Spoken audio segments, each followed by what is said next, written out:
제가 이미 말씀드렸던 대로 많은 사람들이 요즘 이 세상에서 일어나고 있는 정말 황당하고 이상한 일들을 보면서 세상에 종말이 온 것 같다고 생각을 하는 것 같습니다. 느낌이 그런 것 같아요. 그래서 그런지 계시록에 예언된 이 종말의 사건들에 대해서 사람들이 관심을 많이 갖게 되었고, 특히 그 중에서 계시록 13장에 나오는 짐승의 표와 666, 이것은 역사의 거의 마지막 사건이기 때문에 사람들이 여기에 상당히 관심이 많아졌고, 또 사람들의 관심이 많아지니까 그것에 관련된 동영상 설교들이 꽤 많이 나오고 있습니다. 그리고 많이 들어요.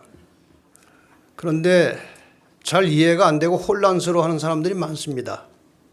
왜냐하면 그 짐승의 표 666은 한두 시간 설교해가지고 해결될 문제가 아닙니다. 더 나아가서 근본적인 문제는 이 짐승이 무엇인지 모르면 짐승의 표를 알 수가 없어요. 그래서 제가 나름대로 오랜 세월 성경 예언을 연구하면서 가르쳐 오던 내용들을 정리해서 지금 여러 차례에 걸쳐서 여러분들에게 이 말씀을 전하고 있습니다. 그렇다고 해서 제가 하는 것이 맞고 다른 사람들이 한 것은 틀렸다고 말하지는 않습니다. 그러고 싶지 않아요. 듣는 분들이 분별력을 가지고 잘 판단해서 선택을 하면 되는 것입니다. 그래서 그런 분들을 위해서 여러 시간, 지금 제가 6번째 시간 이 문제를 다루는데 한 번 더 남아 있습니다. 그동안 말씀드렸던 짐승의 표 환란의 배경을 좀 다시 한번 정리해 드리는 것이 좋을 것 같습니다.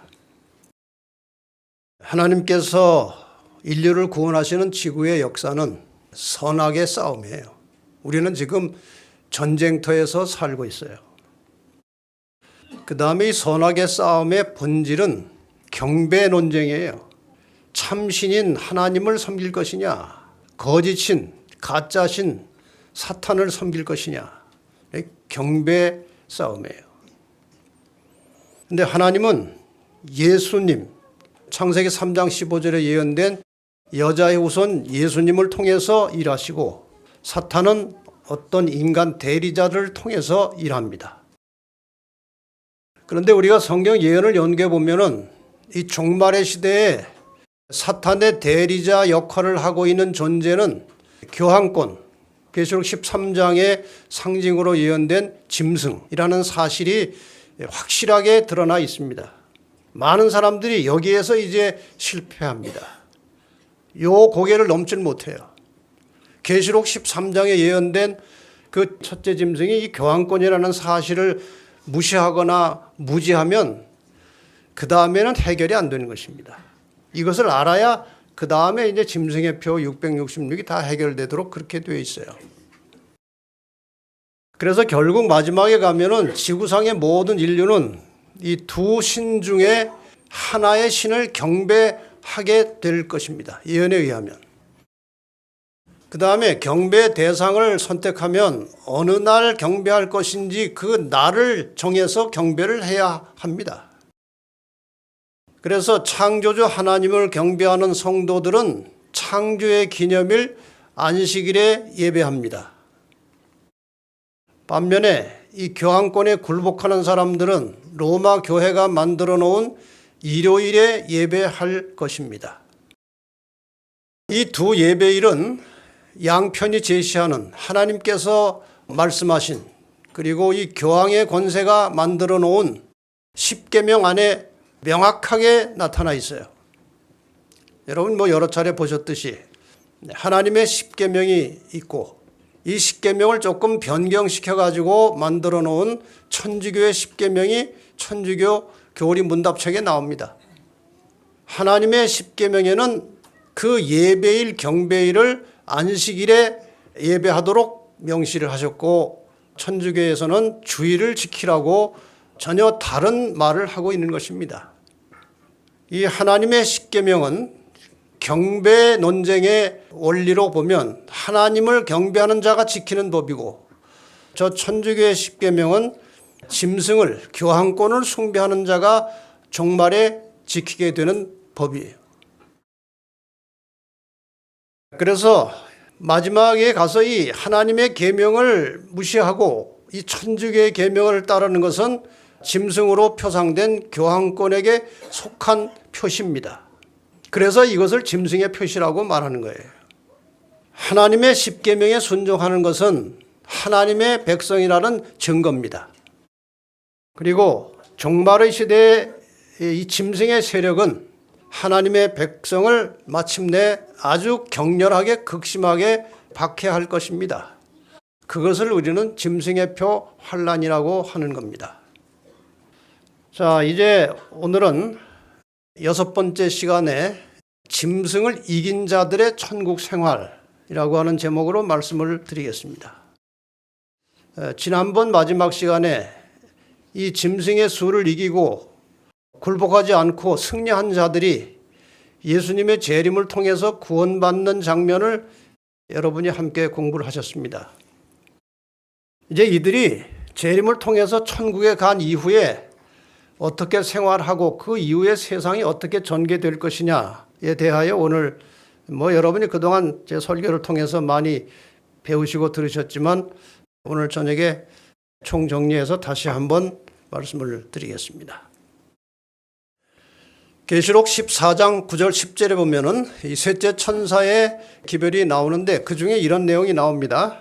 또 다른 천사고 셋째가 그 뒤를 따라 큰 음성으로 가로되 만일 누구든지 짐승과 그의 우상에게 경배하고, 경배라는 말이 중요해요. 이마에나 손에 표를 받으면 그도 하나님의 진노의 포도주를 마시리니 그 진노의 잔에 섞인 것이 없이 부은 포도주라. 여기 섞인 것이 없다는 말은 그동안은 하나님께서 인간들을 징계하실 때 언제나 그 속에 자비가 섞여 있었어요. 그런데 이것은 마지막 징계이기 때문에 더 이상 자비가 섞이지 않은 최후의 하나님의 진노를 말하는 것입니다. 그래서 이것은 짐승에게 진 자들의 상태를 말하는 거예요. 짐승에게 지면 하나님의 진노의 잔을 마시게 될 것이다. 멸망할 것이다 그 말이죠. 근데 계시록 3장 14절과 21절을 우리가 보면은 계시록 3장에 이 지구의 역사를 쭉 이렇게 단계별로 상징적으로 기록해 놓은 것이 이제 7교회에 보내는 권면인데 이 역사의 마지막에 해당하는 라오디게아 교회에게 권면하는 내용 중에 이런 것이 나옵니다. 라오디게아 교회의 사자에게 편지하기를 아멘이시오 충성되고 참된 증인이시오 하나님의 창조의 근본이시니가 가라사대 이기는 그에게는, 그러니까 여기서 이긴다는 말은 마지막 시대의 짐승의 표 환란을 이겨야 된다는 거예요. 이 라오디게아 교회가 마지막 교회로 나타내는 것이기 때문에 이기는 그에게는 내가 내 보좌에 함께 앉게 하여 주기를 내가 이기고 아버지의 보좌에 함께 앉은 것과 같이 하리라. 이 마지막 짐승의 표 환란을 이긴 자들에 대한 보상이 나와 있습니다. 하나님의 보좌에 앉게 해주겠다는 거예요. 자, 계시록 20장 4절은 예수의 재림을 통해서 이 지상에서 구원받은 성도들이 하늘에 가서 어떤 일을 하는지 그 일부예요. 또 내가 보좌들을 보니 거기 앉은 자들이 있어 심판하는 권세를 받았더라. 그러니까 마지막에 이기는 자는 어디에 앉게 해주겠다고 그랬어요? 보좌에 앉게 해주겠다고 그랬어요. 여기 보니까 그 보좌에 앉아 있는 모습이 보이는 것입니다. 보좌들을 보니 거기에 앉은 자들이 있어. 이것은 구원받은 성도들을 말하는 것입니다. 심판하는 권세를 받았더라. 짐승과 그의 우상에게 경배하지도 아니하고 이마와 손에 그의 표를 받지도 아니한 자들이 살아서 그리스도로 더불어 1000년 동안 왕노릇하니. 분명히 계시록 14장에 나온 짐승과 그 우상에게 경배한 이 무리들과 20장에 나오는 짐승과 그 우상에게 경배하지도 아니하고 표를 받지 아니한 자들이 이렇게 대비되죠. 근데 저쪽 짐승의 표에게 진 자들에게는 진노의 잔이 내려질 것이라. 그러나 짐승의 표를 이기고 짐승의 우상에 경배하지 아니한 자들은 하늘의 보좌에 앉게 해주겠다고 약속하셨고 지금 그 장면이 나오는 것입니다. 그러니까 지금 계시록 20장 4절은 짐승의 표 환란을 이긴 자들이 하늘 보좌에 앉아있는 모습을 보여주고 있는 것입니다. 이해가 되시죠? 자, 지난 시간 마지막 부분에 우리는 짐승의 표 환란을 이긴 자들이 그리스도의 재림을 통해서 구원받는 그 구원받은 성도들을 데리러 예수께서 재림하시는 장면을 공부했습니다. 자, 그러면 예수님께서 재림하실 때에 좀 더 구체적으로 이 지상에서 어떤 일이 일어나는가 하는 것을 좀 설명드리기 전에 그 예수님께서 재림하시는 장면에 대한 동영상을 뭐 실제 장면 같지는 않지만 그래도 우리가 상상해서 만든 동영상을 잠깐 보겠습니다. 자, 이 지구에 하늘로부터 예수님께서 내려오시는 거예요. 참 굉장한 사건이 벌어지는 것이죠. 여기에 이제 예수님께서 이 지상으로 내려오시는데 이때는 발이 땅이 닿지 않습니다. 이제 공중에 계신다고 그랬어요. 예수님께서 공중에 계시면 우리가 공중에 가서 주님을 영접하게 됩니다. 참 엄청난 천지개벽입니다.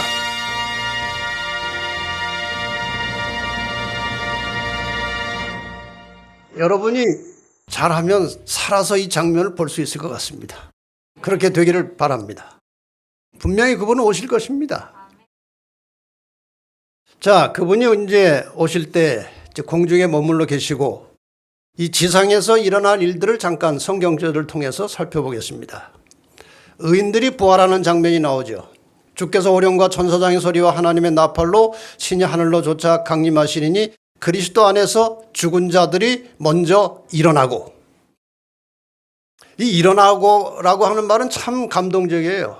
죽은 자들이 살아나고 그렇지 않고 일어나고 그랬잖아요. 이거 무슨 뜻입니까? 그리스도 안에서 죽은 자들은 잠자는 상태로 있다는 뜻입니다. 그래서 주님께서 내려오실 때는 자다가 일어나는 것입니다. 데살로니가전서 4장 16절에 나오는 말씀이에요. 그 다음에 의인들이 승천하는 장면이 나옵니다. 그 후에 죽은 자들이 일어난 후에, 잠자던 자들이 일어난 후에 우리 살아남은 자도 저희와 함께 구름 속으로 끌어올려 공중에서 주를 영접하게 하시리니 그리하여 우리가 항상 주와 함께 있으리라. 여기 우리 살아남은 자, 그러니까 항상 성경에 예수님께서 하늘로 승천해 가신 이후에 모든 지상의 그리스도인들은 자기 때에 예수님께서 오실 것을 믿고 살았어요. 이게 기독교의 종말신앙이에요. 항상 내가 살아있을 동안에 주님이 오실 것이라는 믿음을 가지고 깨어서 준비하고 사는 것이 기독교 신앙의 본질입니다. 그래서 사도 바울도 뭐라고 그랬어요? 우리 살아남은 자도 그렇게 말한 거예요. 근데 실제로 이 우리 살아남은 자는 이제 마지막 때에 짐승의 표를 이긴 자들을 말하는 거예요. 짐승의 표 환란을 이긴 자들이 바로 우리 살아남은 자에 해당하는 것입니다. 자, 그래서 이 재림시에 살아남은 자들은 모두가 다 짐승의 표 환란을 이기고 승리하고 살아남은 자들입니다. 맞죠? 마지막 때에 이 예수님께서 재림 직전에 짐승의 표 환란이 임할 것이기 때문에 여기서 이긴 자들은 다 짐승의 표 환란을 이긴 자들이에요. 재림 당시에 주님께서 오실 때 살아있던 악인들은 모두가 다 성도들이 부활하는 장면을 보게 될 것이고 그 부활한 성도들과 함께 구원받은 성도들이 승천하는 모습을 다 볼 것입니다. 얼마나 놀랍고 또 후회스럽겠습니까? 그러나 그런 일은 벌어지는 것입니다. 땅을 치고 후회를 하겠지만 이미 때는 늦은 것입니다. 자, 그들이 일단 멸망당하게 될 것인데 거기에 대해서 데살로니가후서 1장에 이렇게 기록하고 있습니다. 주 예수께서 저의 능력의 천사들과 함께 하늘로부터 불꽃 중에 나타나실 때에 하나님을 모르는 자들과 우리 주 예수의 복음을 복종치 않는 자들에게 형벌을 주시리니 이런 자들이 주의 얼굴과 그의 힘의 영광을 떠나 영원한 멸망의 형벌을 받으리로다. 여기 멸망당할 자들이 두 부류로 나옵니다.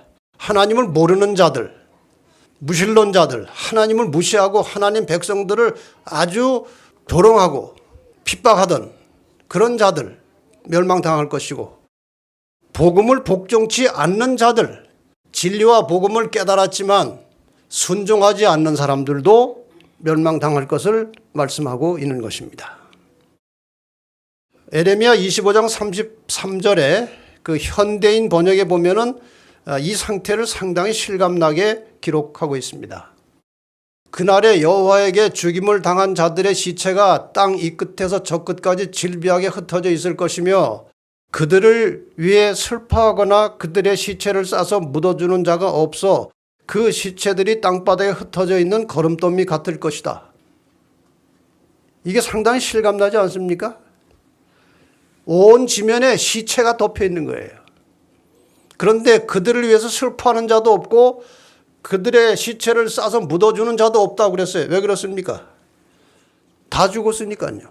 한꺼번에 다 죽어서 지구 표면에 널려 있으니까 아무도 뭐 통곡하는 사람도 없고 땅에 묻어주는 자도 없다는 그런 말씀이죠. 이 상태에서 사탄은 과연 어떻게 되느냐? 여기에서 사탄은 죽지 않습니다. 계시록 20장에 이렇게 기록되어 있어요. 또 내가 보매 천사가 무저갱 열쇠와 큰 쇠사슬을 그 손에 가지고 하늘로부터 내려와서 용을 잡으니 곧 옛 뱀이요 마귀요 사단이라.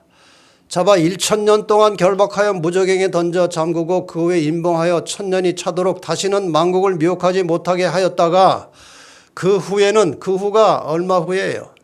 1000년이 지난 후에는 반드시 잠깐 노일이라.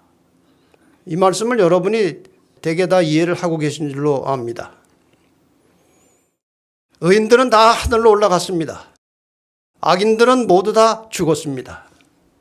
그럼 사탄은 어떻게 되느냐? 사탄의 직업이 미혹하는 것입니다. 근데 미혹할 대상이 아무도 없어요. 할 일이 아무것도 없는 것입니다. 갈 곳도 없습니다. 다른 데 갈 수도 없어요. 지구에 그냥 딱 갇혀 있는 것입니다. 이 상태를 상징적으로 해놓은 말이 쇠사슬로 묶여서 무저갱에 던져졌다는 표현을 하는 것이지, 실제로 사탄을 쇠사슬로 묶어봐야 그 묶여있을 존재도 아니고 어디 던져 넣어봐야 거기 가서 있을 존재도 아닙니다. 이것은 상징적으로 아무 할 일 없고 오갈 데 없는 이 지구에 갇혀있는 사탄의 상태를 이렇게 묘사해 놓은 것입니다. 아마도 이 황폐한 지구에 갇혀서 자신이 저지른 죄악의 열매와 흔적을 1000년 동안 혼자서 보게 될 것입니다. 자, 그러면 이 1000년이라는 기간 동안 구원받은 성도들은 하늘에서 무엇을 하느냐는 것입니다. 계시록 20장 4절과 5절에 이 1000년 동안에 구원받은 성도들이 하는 일 중에 중요한 것이 하나 여기 나와 있어요. 또 내가 보좌들을 보니 거기 앉은 자들이 있어 무슨 권세를 받았다고 그랬어요? 심판하는 권세를 받았더라. 또 내가 보니 예수의 증거와 하나님의 말씀을 인하여 목배임을 받은 자의 영혼들과, 이 사람들은 죽었다가 잠들었다가 부활해서 일어나서 구원받은 사람들을 말하는 것입니다. 또 짐승과 그의 우상에게 경배하지도 아니하고 이마와 손에 그의 표를 받지도 아니한 자들이 살아서, 이 사람들은 마지막 짐승의 표 환란을 이기고 살아서 구원받은 사람들을 말하는 것입니다. 이 짐승의 표를 이긴 자들이 하늘에서 무엇을 하느냐? 그리스도로 더불어 1000년 동안 왕노릇하니 이는 첫째 부활이라. 그러니까 이 첫째 부활이라는 사건은 예수님이 재림할 때 일어나는 것이 첫째 부활이죠. 이 첫째 부활과 함께 살아서 구원받은 성도들이 하늘에 올라가서 심판하는 권세를 받았다고 그랬어요. 20장 6절에도 또 같은 말씀이 다시 반복해서 나옵니다. 이 첫째 부활에 참여하는 자들은 복이 있고 거룩하도다. 이 첫째 부활이 있다는 말은 둘째 부활이 있다는 것을 전제로 하는 것입니다. 둘째 사망이 그들을 다스리는 권세가 없고, 이 둘째 사망이라는 말이 나오는 것은 첫째 사망이 있다는 것입니다. 이 두 가지, 첫째 부활, 둘째 부활, 첫째 사망, 둘째 사망은 제가 한꺼번에 나중에 설명을 좀 쉽게 해드리겠습니다. 그들이 하나님과 그리스도의 제사장이 되어 1000년 동안 그리스도로 더불어 왕노릇하리라. 여기 왕노릇한다는 말이 또 나와요. 얼마 동안? 1000년 동안. 자, 그러면 이 왕노릇한다는 말의 의미가 무엇인지 우리가 알아야 됩니다. 우선 방금 읽었던 본문의 말씀을 우리가 다시 살펴보면은 구원받은 성도들에게 심판하는 권세가 있다고 말씀하셨고, 그 후에 다시 왕노릇한다고 말씀했습니다. 이 심판하는 권세와 이 왕노릇한다는 말이 무슨 관계가 있지 않나 우리는 생각해 볼 필요가 있죠. 그런데 열왕기상 3장 28절에 보면은 솔로몬이 그 재판하는 아주 드라마틱한 장면이 나옵니다. 두 엄마가 한 아기를 데리고 와서 서로 자기 아기라고 우겼잖아요. 그 얘기를 여러분이 잘 아시니까 제가 뭐 상세하게 할 필요 없습니다. 여기서 이제 솔로몬이 지혜로운 판결을 내렸어요. 온 이스라엘이 왕의 심리하여 판결함을 듣고 왕을 두려워하였으니 정말 대단히 지혜롭고 능력 있는 왕이구나, 이런 생각을 하게 됐다는 거예요. 왕이 뭘 했어요 지금? 재판을 한 것입니다. 사무엘하 15장 2절에도 보면은 압살롬이 이제 한동안 반역을 일으켜서 자기가 이제 왕이 되려고 한참 활동하고 있을 때에 자기가 뭐 성문 곁에 앉아가지고 재판을 하고 그랬어요. 자기가 왕이라고. 그때 어떤 기사가 나오는가 하면은 어떤 사람이든지 송사가 있어 왕에게 재판을 청하러 올 때, 그러니까 이 구약 성경의 배경은 중요한 재판은 누가 했다는 거예요? 왕이 했다는 거예요. 그러니까 구원받은 성도들이 하늘에서 왕노릇한다는 말은 심판을 한다는 말이에요. 왕노릇을 하려면 우리가 상식적으로 백성이 있어야 왕노릇을 하는데, 지금 하늘에서 백성이 아무도 없어요. 다 구원받는 성도들이고 다 왕이에요 지금. 그래서 이 하늘에서 이 왕노릇한다는 말은 우리가 그냥 가지고 있는 백성을 다스리는 왕노릇이 아니고, 구약 당시에 있어서 왕의 중요한 기능 중에 하나인 심판을 하겠다는 거예요. 왕노릇한다는 말이. 우리 본교회 성경 주석에 이 부분이 잘 설명이 되어 있습니다. 왜 심판을 하는지. 그대가 하늘에 갔을 때 분명히 그곳에 있을 것으로 기대했던 사랑하는 사람들 중에 하나가 거기 없는 것을 상상해 보라. 뭐 이런 상상을 해서는 안 되겠지만 여러분이 하늘에 갔는데 죄가 없다는 것을 상상해 보세요. 그런 사례는 그대에게 하나님의 공의에 대하여 의심을 품게 할지도 모른다. 이 사람 분명히 올 사람인데 안 온 거예요. 야, 이 심판에도 착오가 있구나, 그렇게 생각할 수 있어요. 제가 안 보이면 여러분이 이상하다. 큰 목사가 그렇게 뭐 계시록 강의를 하고 뭐 아는 것처럼 설교를 했는데 뭐 숨어서 무슨 죄를 많이 지었나? 왜 못 왔을까? 해결이 안 되는 것입니다. 해결이. 그런 종류의 의심이 바로 죄의 기초가 된다 그랬어요. 루스벨이요, 하나님의 공의에 대해서, 사랑에 대해서 의심을 하게 되었을 때 죄가 시작된 거예요. 그래서 지금 이 하늘에서 구원받은 성도들이 이제 하나님과 함께 살 때는 하나님에 대해서 0.001%의 의심도 있으면 안 돼요. 전적으로 하나님을 의지하고 믿고 살아야 되는 것입니다. 그런 의심을 영원히 종식시킴으로 죄가 다시는 생기지 않도록 보장하기 위하여 하나님께서는 이 천년기 심판에 살피는 기간에 이런 의문들에 대하여 대답을 하신다. 참 얼마나 적절한 표현입니까? 왜 우리가 심판에 같이 참여를 합니까? 하나님께서 얼마나 공평하게 심판을 끝내 놓으셨겠습니까? 그런데 왜 그것을 우리가 다시 살펴야 됩니까? 바로 이런 것 때문에 그런 거예요. 그래서 결론은 무엇이냐? 그들은 하나님께서 잃어버린 죄인들을 위해서도 참으로 열렬하고 꾸준하게 돌보신 것에 대하여 영원히 만족할 것이다. 그러니까 멸망당할 사람들은 다 멸망당할 이유가 있어서 멸망당했다는 사실을 깨닫게 되는 것입니다.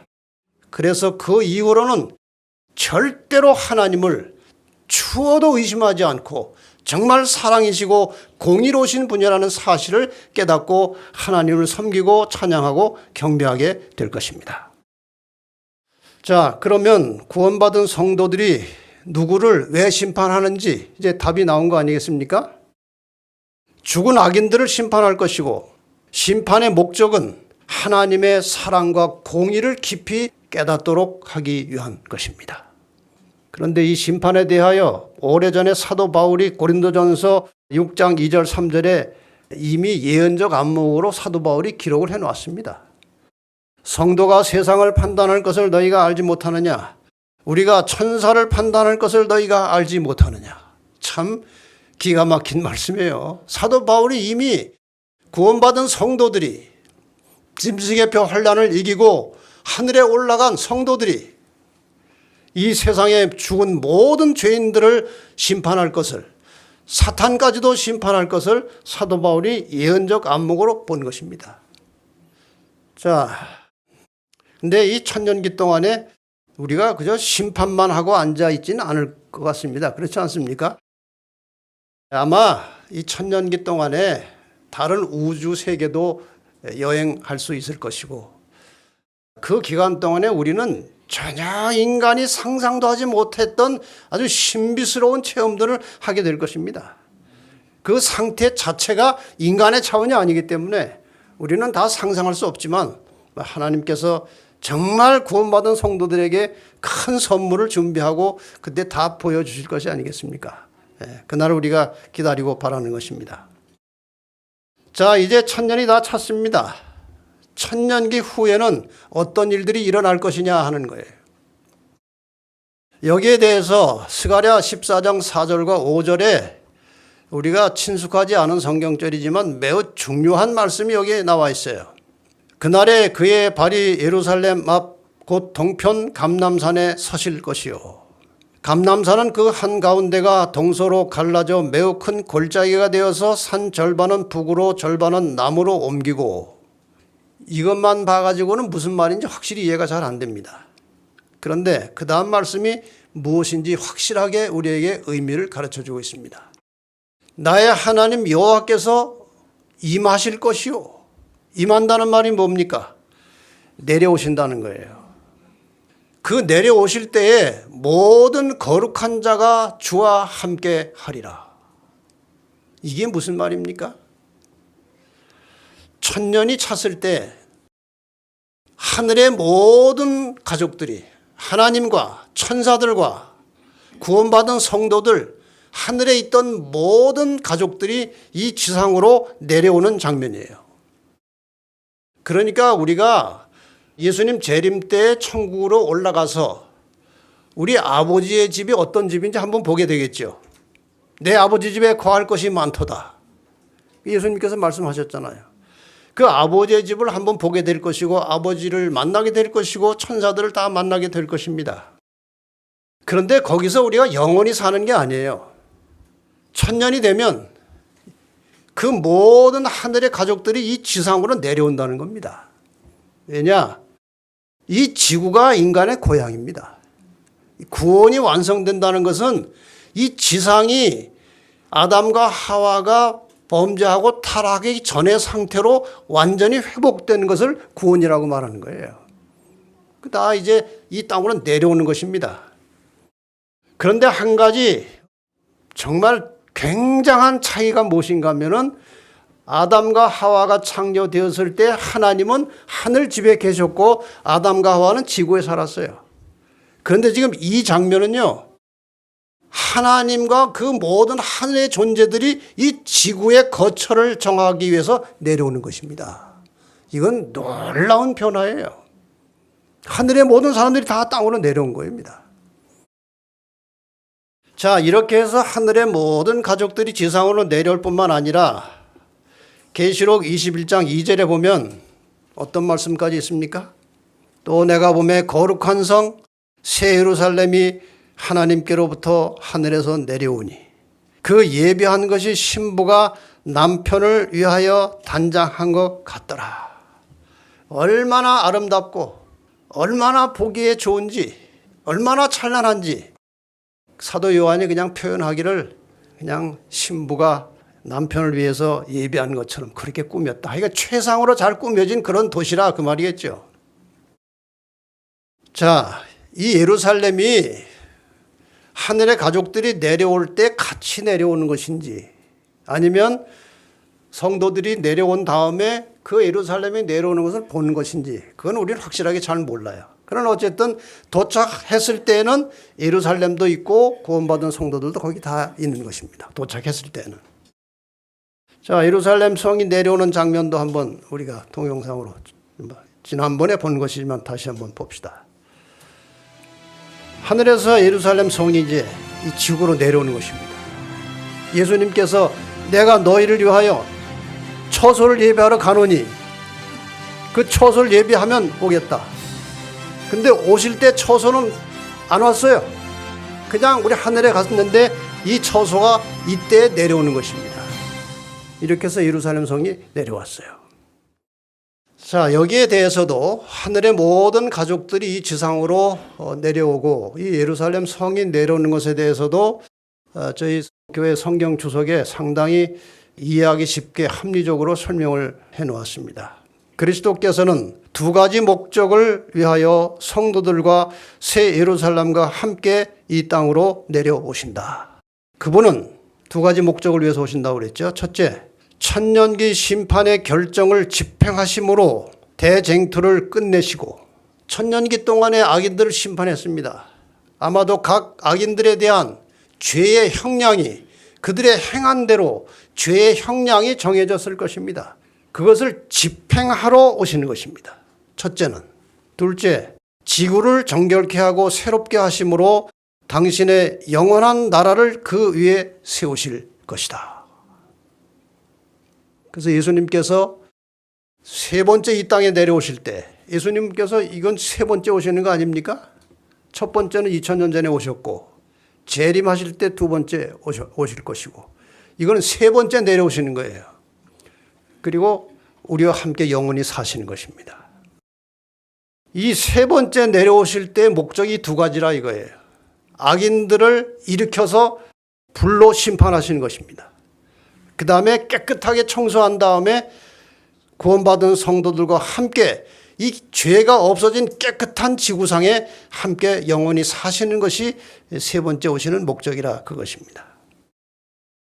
자, 이제 예루살렘 성도 내려왔고 구원받은 성도들과 천사들과 하나님이 다 이 땅에 오셨어요. 그 다음에 어떤 일이 벌어질 것인가? 사도행전 24장 15절에 보면은 의인과 악인의 부활이 있으리라 그랬어요. 의인만 부활하는 것이 아니고 누구도 부활해요? 악인도 부활합니다. 예수님께서도 친히 말씀하셨습니다. 요한복음 5장 29절에 악한 일을 행한 자는 심판의 부활로 나오리라. 악인들이 부활하게 되어 있습니다. 그래서 이 악인들의 부활을 몇째 부활이라고 하는 것입니까? 둘째 부활이라고 하는 것입니다. 자, 이제 악인들이 다 부활했어요. 이 상태에 대해서 계시록 20장 7절 8절은 이렇게 이제 묘사하고 있습니다. 천년이 참에, 아까 천년이 참에 사탄이 잠깐 노일이라고 그랬잖아요. 노였다는 말은 할 일이 생겼다는 것입니다. 아무것도 할 일이 없었었는데 천년이 참에 사단이 그 옥에서 놓여 나와서 땅의 사방 백성, 이게 무슨 백성일까요? 죽었다가 부활한 악인들을 말하는 것입니다. 그들은 뭐라고 했는가 하면은 곧 곡과 마곡을 미혹하고 모아 싸움을 붙이리니 그 수가 바다 모래 같으리라. 이 곡이라는 말과 마곡이라는 말은 참 이해하기 어려운 말입니다. 그런데 에스겔 38장 1절로 3절에 보면은 여호와의 말씀이 내게 임하여 가라사대 인자야 너는 마곡 땅에 있는 곡 이런 말이 나와요. 곧 로스와 메섹과 두발 왕에게로 얼굴을 향하고, 그러니까 마곡이라는 말은 지역을 말하는 것입니다. 그 예루살렘, 이스라엘을 중심으로 북쪽에 있는 지역을 마곡 땅이라고 그랬어요. 그 다음에 그 마곡 땅에서 이방 나라들 속에서 일어나는 왕들을 곡이라고 그랬어요. 곡, 곧 로스와 메섹과 두발, 왕에게로 이렇게 나오잖아요. 그러니까 곡과 마곡이라는 말은 하나님을 대적하면서 하나님의 백성들을 공격하는 모든 악의 세력들을 곡과 마곡이라고 하는 것입니다. 그러니까 예루살렘 성 내려왔고 성도들 내려왔고 모든 하늘의 존재들이 이 땅에 있고 악인들이 다 부활한 상태에서 그 부활한 악인들을 가리켜서 곡과 마곡이라고 하는 것입니다. 그래서 사탄이 곡과 마곡을 미혹한 거예요. 야, 우리 이제 싸워서 저 예루살렘 성 쳐부수고 우리가 차지하자. 뭐 그런 내용들이겠죠. 그러면 이제 우리는 두 부활과 두 사망에 대해서 이제 이해를 하게 된 것입니다. 예수님의 재림과 1000년 지난 이후의 재창조 그 사이, 이 1000년을 가운데 두고 재림이 있고 재창조가 있어요. 예수님께서 재림할 때에 일어나는 부활을 의인의 부활이라고 하고 1000년이 지난 다음에 있는 부활을 악인의 부활이라고 합니다. 그 다음에 이 의인의 부활을 첫째 부활이라고 하고 악인의 부활을 둘째 부활이라고 하죠. 그런데 이 부활에도 명칭이 또 있다는 사실이 요한복음 5장 28절과 29절에 있습니다.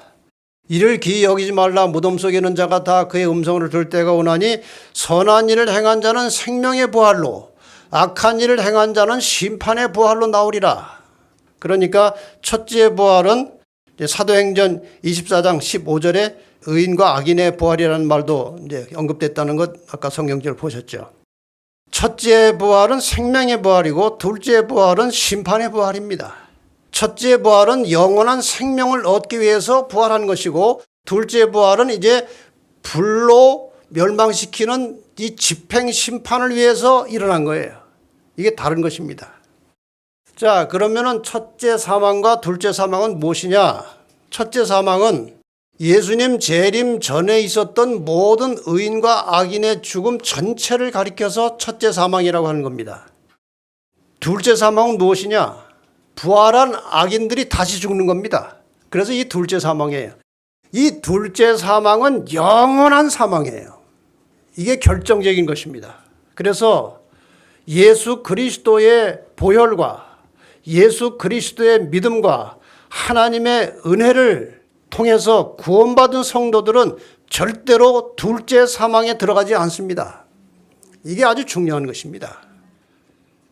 여러분이나 저나 절대로 둘째 사망에 들어가지 않으시게 되기를 바랍니다. 뭐 이렇게 우리가 좀 생각해 볼 수 있어요. 이 부활에 관련해서. 예수님 오시기 전에 죽었어요. 잠들었어요.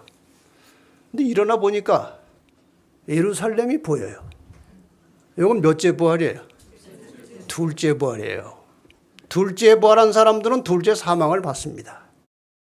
바라기는 우리 모두가 다 짐승의 표 환난을 이기고 살아서 재림을 맞이하게 되시기를 바랍니다.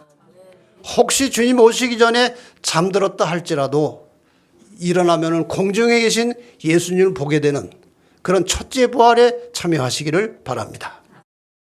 자, 이렇게 해서 이제 엄청난 사건이 벌어진 것입니다.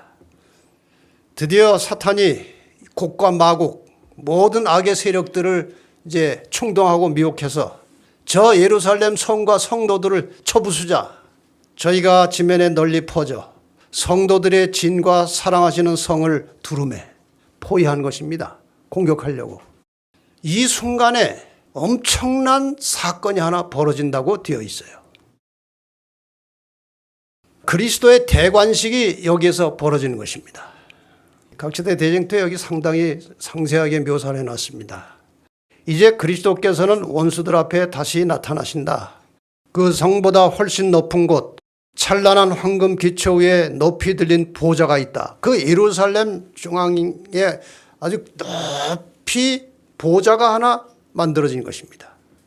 그 보좌에 하나님의 아들이 좌정하시고 그분의 나라의 백성들이 그 주위를 둘러싼다. 그리스도의 권능과 위엄은 우리의 말로 표현할 수 없고 붓으로 묘사할 수 없다. 영원한 아버지의 영광이 그분의 아들을 둘러싼다. 여러분, 예수님께서 이 땅에 오실 때 정말 초라한 모습으로 오셨어요. 마국간에, 가난한 집안에 정말 초라한 모습으로 오셨어요. 뭐 여러 가지 목적이 있겠지만 이런 설명이 가능합니다. 만약에 예수님이 정말 한 2m 이상 키를 가지고 아주 멋지게 생긴 남자 모습으로 그냥 뭐 카리스마도 있고 굉장한 모습으로 오셨다면 따르는 사람들이 많았을 것입니다. 그런데 그것은 겉모습을 보고 따르는 것입니다. 예수님께서 그렇게 초라한 모습으로 오신 것은 예언의 말씀을 통해서, 구약의 예언된 말씀을 통해서 예수 그리스도를 알아보라는 거예요. 그 다음에 마음의 중심의 동기를 보시고자 하시는 것입니다. 그렇게 초라하게 왔지만 예언적으로 보니까 확실한 그리스도다. 그러면은 믿고 따르라는 것이에요. 그러나 이제 마지막에 이 왕으로 나타나신 예수님의 모습은 전혀 다른 모습이에요. 모든 악인들이 그 모습을 볼 것입니다. 하나님의 아들의 마지막 대관식은 하늘과 땅의 모든 거민이 모인 가운데서 행해진다. 여러분, 이 말을 잘 보세요. 지금 이 순간은요, 이 예수님께서 대관식 하시는 이 순간에는 아담, 하와 이래로 이 지구상에 태어난 모든 인간이 동시에 살아있는 상태예요. 맞죠? 구원받은 성도들, 그 다음에 악인들 다 부활했어요. 그러니까 의인과 악인이 한꺼번에 모인 상태에서 예수님의 대관식이 진행되는 것입니다. 엄청난 일이 아니겠습니까? 이것이. 이제 만왕의 왕께서는 최고의 위엄과 권세를 가지고 당신의 정부에 반역한 자들에게 선고를 내리시고, 사형 선고지요. 하나님의 율법을 범하고 그분의 백성을 박해한 자들에게 판결을 집행하신다. 짐승의 표를 받은 자들이 형벌을 받는 순간입니다. 그러므로 우리는 절대로 이 지구상에 사는 동안에 마지막에 아무리 힘들고 어렵고 고통스러울지라도 이 마지막 순간을 생각하면서 절대로 짐승의 권세에 굴복하면 안 되는 것입니다. 죽으면 죽으리라고 하는 각오를 가지고 이 짐승의 권세를 극복하고 이겨야 되는 것입니다. 다시 보겠습니다. 만왕의 왕께서는 최고의 위엄과 권세를 가지고 당신의 정부에 반역한 자들에게 선고를 내리시고 하나님의 율법을 범하고 그분의 백성을 박해한 자들에게 판결을 집행하신다. 자, 대관식이 마쳤습니다. 그러니까 이 사탄과 악의 무리들이 다시 또 힘을 모아가지고 예루살렘을 향해서 진격하려고 할 때 그 순간에 무슨 일이 벌어집니까? 하늘에서 불이 내려와 저희를 소멸하고. 자, 많은 사람들이 지옥을 자꾸 오해하고 있어요. 뭐 사람이 죽으면 영혼이 이제 이렇게 빠져나가서 지옥에 어디 가서 영원히 아이 뜨고 불타고 있다. 세상에 하나님이 그런 하나님이실까요? 사람이 기껏 죄를 범해야 100년 이해합니다. 그 100년도 안 되는 기간 동안에 지은 죄를 가지고 그 불구덩이에 집어넣어 가지고 영원히 태우신다? 이것이 바로 사탄이 하나님을 오해하도록 만들어 놓은 작품이에요.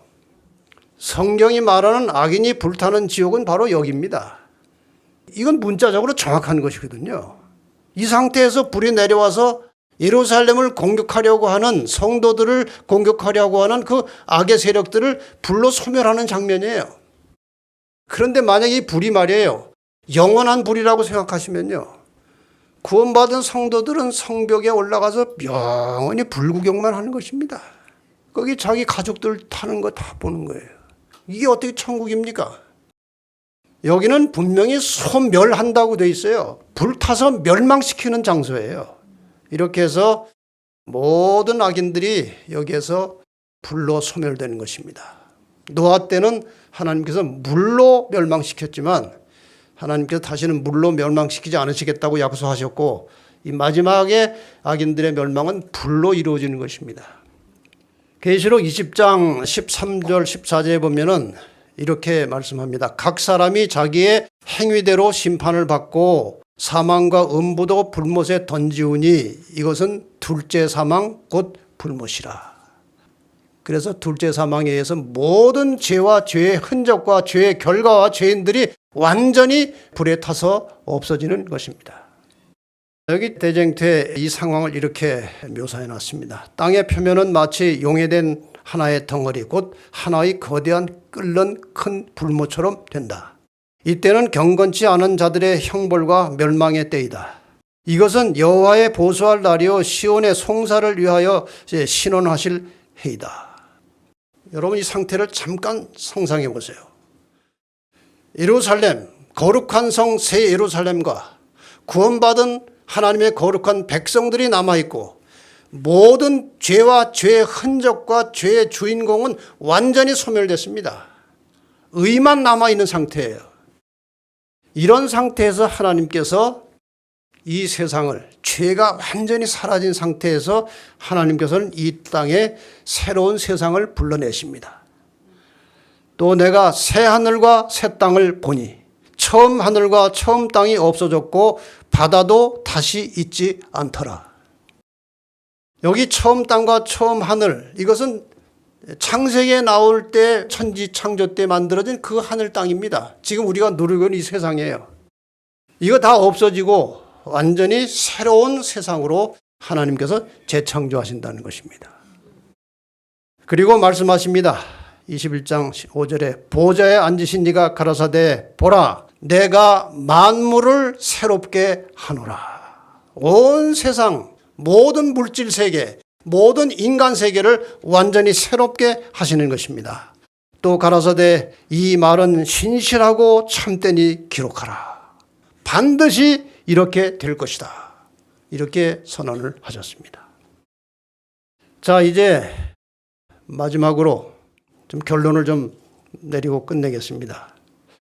심판과 구원과 멸망에 대한 개념을 여러분들이 이렇게 이해하시면 거의 성경적으로 맞다고 생각해서 도표를 한번 이렇게 만들어 봤습니다.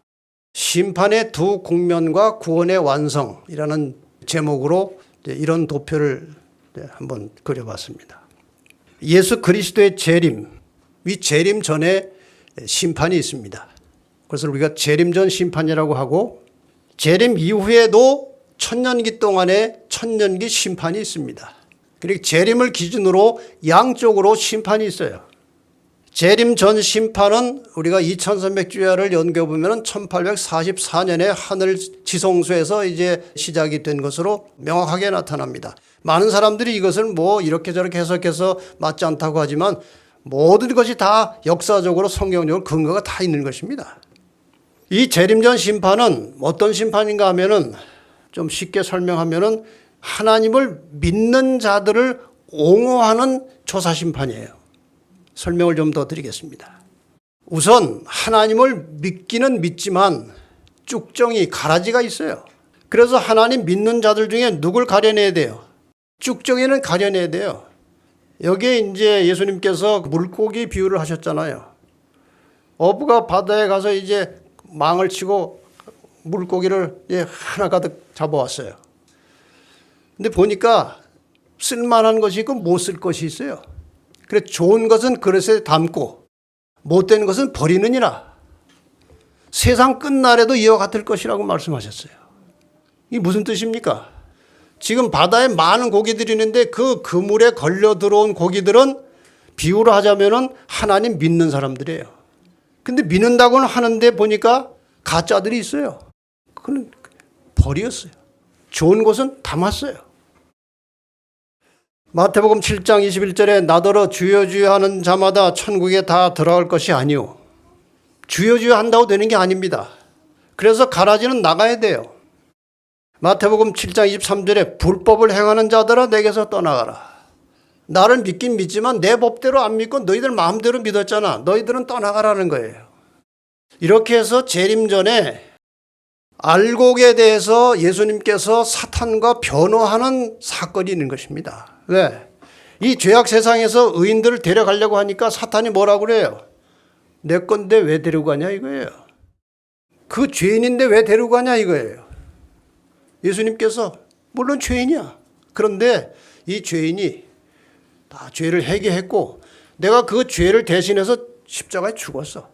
그가 나를 의지하고 나를 믿었기 때문에 내 보혈로 그 죄를 다 용서한 것은 이게 합법적이라는 것입니다. 그래서 우리 사탄의 손에서 예수님이 우리를 데려가시려고 할 때 사탄이 못 가게 잡을 때 예수님께서 내가 데려갈 당연한 권리가 있고 이 사람은 구원받을 믿음이 있고 구원받을 권리가 있다고 하는 사실을 사단과 변론하면서 투쟁하면서 그를 구출해 가는 것입니다. 이것이 심판이에요. 그런데 이 심판이 없을 수 없는 것입니다. 이 심판이 없다면 쭉정이나 가라지들 어떻게 합니까? 이 심판이 없다면 그 죄인들을 어떤 방법으로 예수님께서 사탄의 손에서 빼내가시겠습니까? 이 심판을 통해서 바로 이 두 가지 일이 벌어지는 거예요. 쭉정이는 걸러지고 구원받을 자들은 예수님께서 이러이러한 법적인 근거에 의해서 이는 내 백성이다 하고 데려가시는 거예요. 이것이 심판이에요. 그 다음에 이렇게 해서 재림을 통해서 알곡들이 구원받는 역사가 이루어지는 것입니다. 천년기 심판은 무엇이냐? 예수를 잘못 믿다가 쭉정이로 가라지로 판별되어서 멸망당한 사람들, 예수를 안 믿던 사람들 한꺼번에 이제 이 두 번째 심판에 들어가는 것입니다. 두 번째 천년기 심판은 악인에 대한 공의의 심리 심판이라 그렇게 우리가 부를 수 있어요. 악인과 사탄을 심판하는 것입니다. 왜 저들이 마땅히 죽어야 하는지 그것을 다 살피는 것입니다. 그리고 구원받은 성도들이 그 사실을 전부 다 이해하게 되는 것이죠. 이렇게 해서 악인에 대한 심판이 끝나면 천년이 차면 다시 오시는 것입니다. 이렇게 해서 악인은 멸망받게 되는데 계시록 20장 13절에 보면 각 사람이 자기의 행위대로 심판을 받을 것이다. 이렇게 해서 악인에 대한 심판이 있는데 그 심판을 위해서 예수님이 세 번째 오실 때에 악인들이 부활할 것이고 그 다음에 부활한 악인들에 대해서 불심판이 집행되는데 이것을 둘째 사망이라고 하는 것입니다. 그리고 둘째 사망이 끝나고 나면 새하늘과 새 땅에서 구원받은 성도들이 하나님과 함께 영원히 사는 것입니다. 이러한 세상을 하나님께서 내가 만물을 새롭게 하노라 하고 선언하신 것이에요. 자, 다시 한번 총복습하겠습니다. 재림할 때 죽은 의인이 부활합니다. 의인들이 살아있던 의인들이 부활한 성도들과 함께 공중에서 주님을 만납니다. 악인들은 이 당시에 멸망합니다. 사탄은 홀로 결박된 상태로 그러니까 오갈 데 없이 지구에 갇혀 있게 되는 것입니다. 1000년 동안 그런 일이 있을 것입니다. 1000년 동안 지구는 황폐한 가운데 있게 될 것이고 사탄은 갇혀 있을 것이고 악인들은 죽은 상태로 있고 성도들이 이 세상의 악인들을 심판하는 것으로 나와 있습니다. 1000년이 찼습니다. 이제 주님이 오셔서 세상을 다시 만드시는 역사가 이루어집니다. 하늘의 모든 가족들이 지구로 이주해 내려올 것이고 새 예루살렘이 내려올 것이고 죽은 악인들이 부활할 것이고 그 다음에 예수님의 대관식이 있고 그 다음에 그 대관식이 끝나면서 악인들이 예루살렘과 성도를 공격해 올 것인데 그 순간에 하늘에서 불이 내려와서 악인들은 소멸될 것이고 새하늘과 새 땅이 창조되는 것입니다. 이 하나님께서 인간을 구원하시는 역사는요 굉장히 사실적이고 현실적이에요. 그냥 막연한 환상이나 망상에서 이루어지는 게 아니고 구체적으로 역사적 시간과 공간 속에서 하나님의 구속의 역사가 이루어져 가는 것입니다. 이 전체 역사를 종종 제가 보여드리는 도표인데 이렇게 총정리할 수 있습니다. 인간이 처음 창조함을 받았을 때에는 영원히 살게 되어 있었습니다. 그런데 인간이 범죄하고 타락하면서 이 영원이라는 시간을 벗어났습니다. 이 영원이라는 시간을 벗어난 우리가 지금 누리고 있는 이 시간은 신학적인 용어로 말하면 비존재, 비생명이에요. 살았으나 죽은 것입니다. 생명이 없어요. 목숨만 있어요. 예수 그리스도 생명의 근원이신 예수 그리스도와 연결될 때 생명이 시작되는 거예요. 그 전에는 죽은 상태입니다. 이렇게 해서 이 헛바퀴 역사, 영원이라는 시간을 벗어난 이 비존재, 비생명의 역사가 지금 계속되고 있는 것이죠. 여기에서 이제 홍수 심판 사건이 있었고 바벨탑 반역 사건들이 일어났습니다. 얼마 후에 하나님께서 아브라함을 불러내셔서 여자의 후손을 출생시킬 이스라엘 민족이 만들어집니다. 이스라엘 민족의 혈통을 통해서 예수님께서 오셨습니다.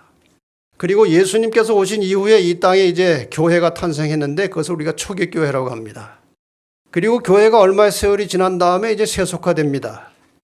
나중에는 완전히 타락한 종교 암흑시대, 가톨릭이 지배하는 1000년 이상의 암흑기가 지나갑니다. 여기에 이제 종교개혁이 일어납니다. 성경대로 바르게 하나님 믿자. 그래서 수많은 개신교들이 탄생합니다. 성경을 하나를 두고 수천 개의 개신교가 나왔습니다. 그런데 세월이 지나면 언제나 인간의 집단적인 역사는 악으로 끝납니다. 역시 교회가 세속화되고 하나님의 말씀을 떠나버렸어요. 계명을 무시하는 것입니다.